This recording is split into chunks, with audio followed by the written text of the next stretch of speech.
ரஹ்மானிர் ரஹீம். நான் இப்போ செய்ய போகிற ரெசிபி பஞ்ச் கோஷ் கிரேவி. அதுக்கு வேணுங்கிற இன்க்ரீடியன்ஸை பார்த்துக்கோங்க. உப்பு, மிளகு ஜீரகத்தூள், சோம்புத்தூள், மிளகுத்தூள் தனியாக, இது 65 மசாலா, மிளகாத்தூள், கேசரி பவுட்ரு, இஞ்சி பூண்டு, மஞ்சத்தூள், வெங்காயம், சின்ன வெங்காயம், கருவேப்பிலை, கொத்தமல்லி. முக்கியமான இன்க்ரீடியன்ட் இது பஞ்சு கோஷ், அதுதான் முக்கியம். இப்போ தக்காளியும் பச்சை மிளகாவும் எடுத்துக்கோங்க. இப்போ ஸ்டார்ட் பண்ண போகிறேன்.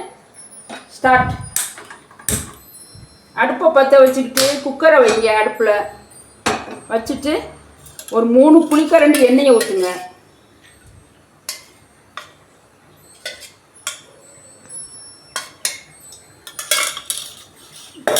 ஊற்றிட்டு நம்ம கட் பண்ணி வச்ச வெங்காயம், சின்ன வெங்காயம், தக்காளி, பச்சை மிளகா அதெல்லாம் போடணும். போடுறேன், பார்த்துக்கோங்க.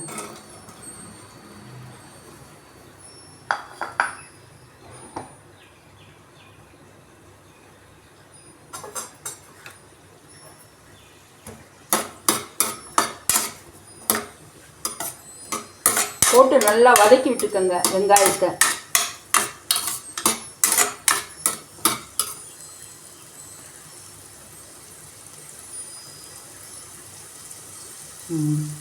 நல்லா சூப்பராக வதக்கி விடணும். கொஞ்சம் பொன்னிறமாக வந்த பிறகு வரைக்கும் அது வதக்கி விடணும்.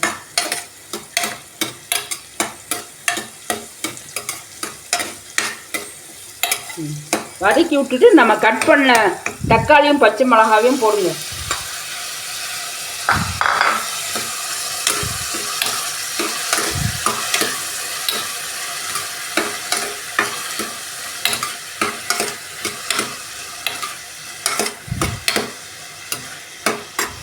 தக்காளி வதங்கிறதுக்காக பச்சை மிளகாய் எல்லாம் வதங்க கொஞ்சோண்டு உப்பு போடுங்க.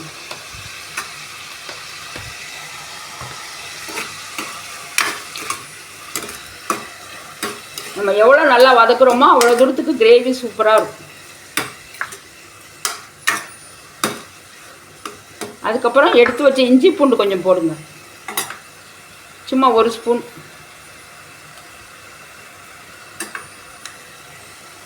அதையும் சேர்த்து வதக்குங்க.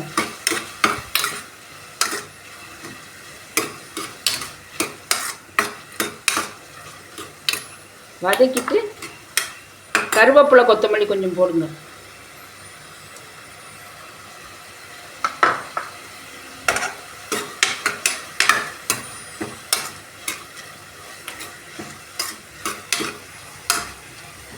அதுக்கப்புறம் நல்லா வதங்கிட்ட பிறகு மஞ்சத்தூள் 1 ஸ்பூன் போடுங்க.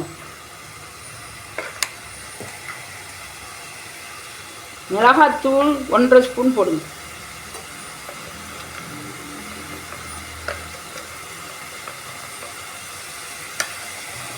கேசரி பவுடர் கலருக்காக கொஞ்சம் போடுங்க.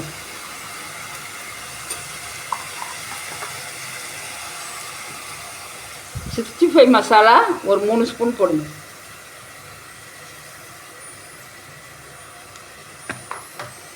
மிளகு ஜீரகத்தூள் 3/4 ஸ்பூன் போடுங்க. சோம்பு பொடி 1 ஸ்பூன் போடுங்க. கடைசியில் மிளகுத்தூள் சேர்த்துக்கலாம். இப்போ அப்புறம் பார்த்துக்கலாம். நல்லா வதங்கிடுச்சு. சூப்பராக வதங்கின பிறகு எடுத்து வச்ச கறியை போடுங்க. 1/2 கிலோ கறி எடுத்திருக்கேன். அதுக்குள்ள ரெசிபி தான் இது. 1/2 கிலோ கறி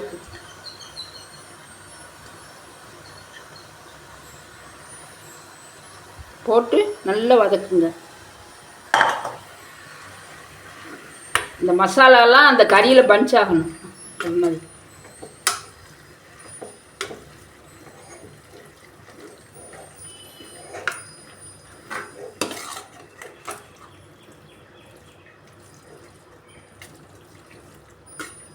அடுப்பை சிம்மில் வச்சுட்டு நல்லா வதக்குங்க. அப்புறமா நம்ம கூட்டிக்கலாம்.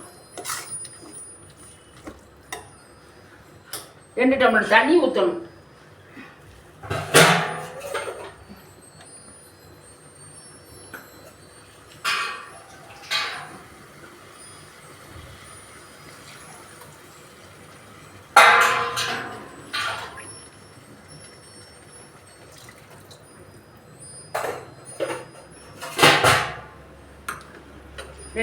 ரெண்டு டம்ளர் தண்ணி ஊற்றி நல்லா வதக்கிக்குங்க. சேர்த்துக்கங்க. அதை எல்லாம் சேர்ந்த மாதிரி கறி தண்ணி எல்லாம் சேரணும்.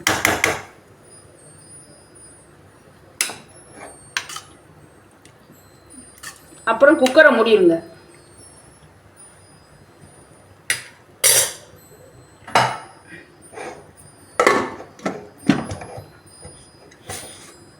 குக்கரை மூடிட்டு விசில் போட்டு ஒரு 6 விசில் வரணும். 6 விசில் விடுங்க. அதுக்கப்புறம் பார்க்கலாம். திறக்க போகிறோம். அது தண்ணி நல்லா வற்றணும். வற்றி கொஞ்ச நேரத்தில் வற்றின பிறகு நம்ம அப்புறம் பார்க்கலாம். இப்போ கறியில் உள்ள தண்ணியெல்லாம் வற்றிருச்சு. கொஞ்சோண்டு மிளகுத்தூள் கடைசியாக தூவிடுங்க. தூவிட்டு நல்லா பிரட்டி விட்டுருங்க.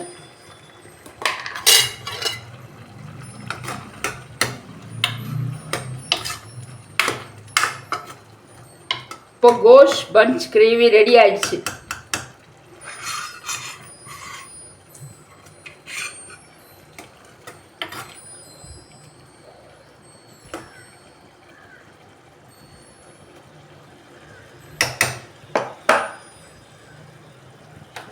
இந்த கிரேவி உங்களுக்கு ரொம்ப பிடிக்கும். குட்டீஸுங்கள்லேருந்து பெரியவங்க வரைக்கும் விரும்பி சாப்பிடுவாங்க. உங்களுக்கு இது ரொம்ப பிடிச்சிருந்துச்சுன்னா லைக் பண்ணுங்கள், ஷேர் பண்ணுங்கள், சப்ஸ்கிரைப் பண்ணுங்கள், என்ஜாய் பண்ணுங்கள். அல்ஹம்துலில்லாஹ்.